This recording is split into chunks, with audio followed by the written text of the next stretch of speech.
In the heart of South America, where lush wetlands meet winding rivers, lives a creature of remarkable tranquility.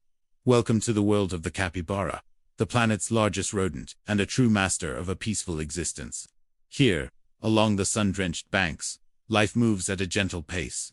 These semi-aquatic mammals, weighing up to 150 pounds, are perfectly adapted to their environment. With eyes and ears positioned high on their heads, they can remain almost fully submerged, ever watchful, yet perfectly serene. Their webbed feet make them powerful swimmers, gliding through the water with an elegance that belies their size.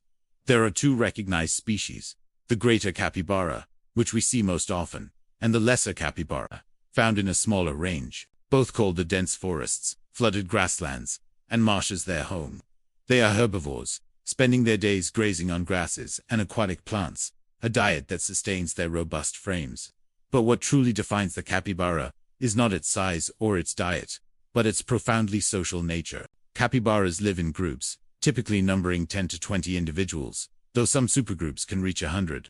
These close-knit communities are led by a dominant male, but the social structure is surprisingly relaxed and cooperative. They are the epitome of getting along, a trait that extends beyond their own kind. It's not uncommon to see birds, monkeys, and even turtles resting peacefully beside, or sometimes on top of, a dozing capybara.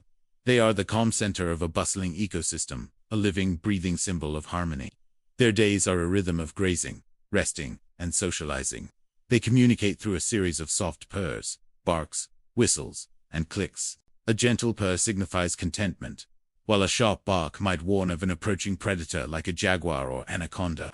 This constant, subtle communication is the invisible thread that binds the group together, ensuring their collective safety and well-being. As the afternoon sun warms the earth, the group often indulges in a communal mud bath. This isn't just for fun. The mud acts as a natural sunblock and insect repellent, protecting their sensitive skin. Afterwards, they will find a sunny spot to dry off, often piling together in a companionable heap, reinforcing the strong bonds that are the foundation of their society.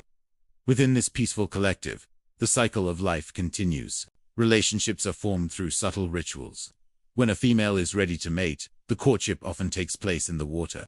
The male will pursue her, and the affair is brief and understated, a quiet moment in their otherwise public lives. Mating is a testament to their aquatic nature, a dance performed in the element where they are most graceful. After a gestation period of about 5 months, the mother will seek a secluded spot in dense vegetation to give birth. A litter usually consists of 4 to 5 pups, born fully furred, and with their eyes open. They are miniature versions of their parents, able to walk, swim, and nibble on grass within hours of their arrival.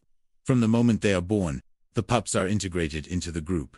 The phrase "it takes a village" could have been written for capybaras, while the mother is the primary caregiver. All the females in the group act as communal babysitters.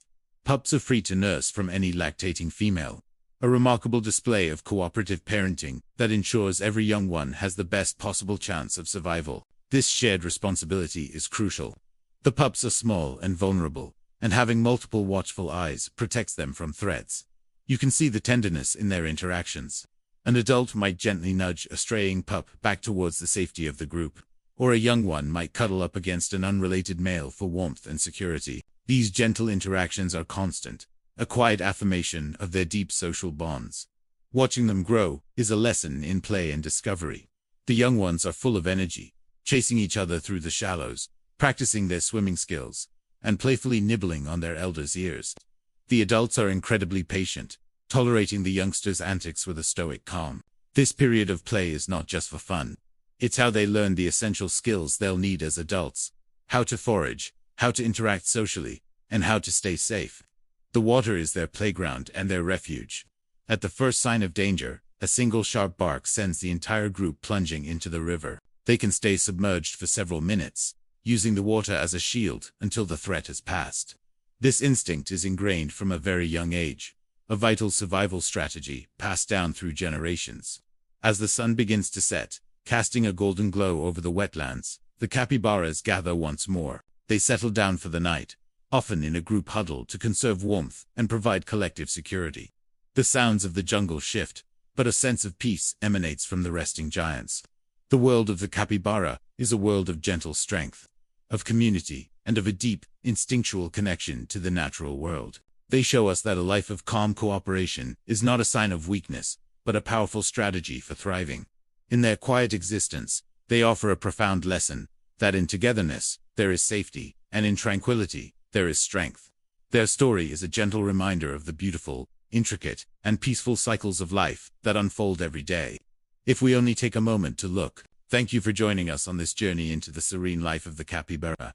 If you enjoyed this glimpse into their world, please like this video and subscribe to our channel for more stories from the wild. We'll see you next time.